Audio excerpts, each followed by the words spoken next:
वाईट वागलीस नाही, माझा अपमान करायचा नव्हता तुमचा. ऐक ना. झालं समाधान? माझ्या मैत्रिणी आणि पाहुण्यांसमोर माझं नाक कापलं, झालं समाधानाचं तुझं? नाही नाही नाही, चूक माझीच आहे. तुला ह्या घरची सून करून घेते ना, त्याचे परिणाम भोगतेय मी.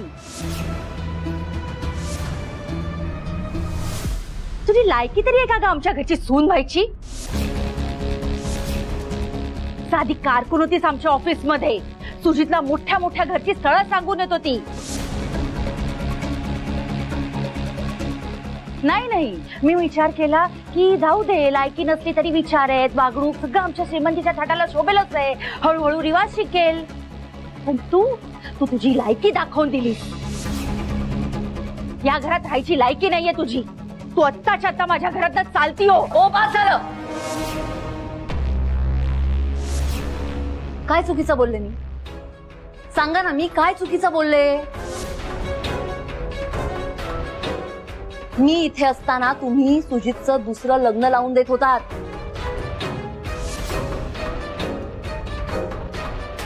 मी काय करायला हवं होतं? हा फालतूपणा मी ऍक्सेप्ट करायला हवा होता? मला बेशुद्ध करून तिकडे लॉक करून ठेवलं. जाग आल्यावर मी काय करायला हवं होतं? तुम्ही आणलेल्या त्या बायकांसाठी कांदे पोहे घेऊन यायला हवं होतं का मी? की माझी लाडकी सवत म्हणून तिला मिठी मारायला हवी होती? सांगा ना, काय करायला हवं होतं मी? अजिबात नाही. त्यांना कांदे पोहे द्यायला आम्ही समर्थ आहोत. आणि सवतीशी तुझा संबंध येणार नाही याची काळजी मी आणि सुजितने घेतली असती. आणि मला जाब विचारणारी तू कोण ग? मॉम, तू जे वागली आहेस ना, त्यानंतर माझ्या मनातनं उतरली आहेस तू. मी तुला माझी सूनच मानत नाही.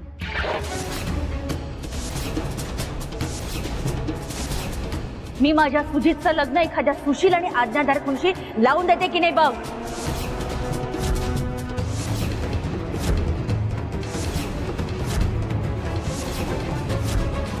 तुला काय करायचंय ते कर, बघू मग. तू रस्त्यावर राहिलीस ना तर सगळा माज उतरेल तुझा. चल माझ्या घरात निघ, निघ माझ्या घरात, निघ निघ, चल. मॉम ऐक ना. शालिनी मॅडम थांबा.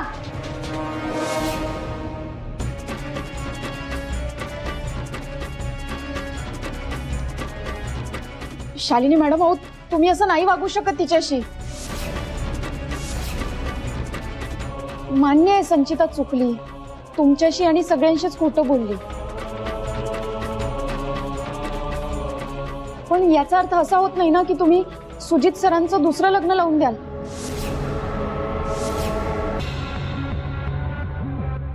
हो, ती सून आहे या घरची. तिला तिचा हक्क, तिचा अधिकार, तिचा मान सन्मान या घरात मिळायलाच हवा.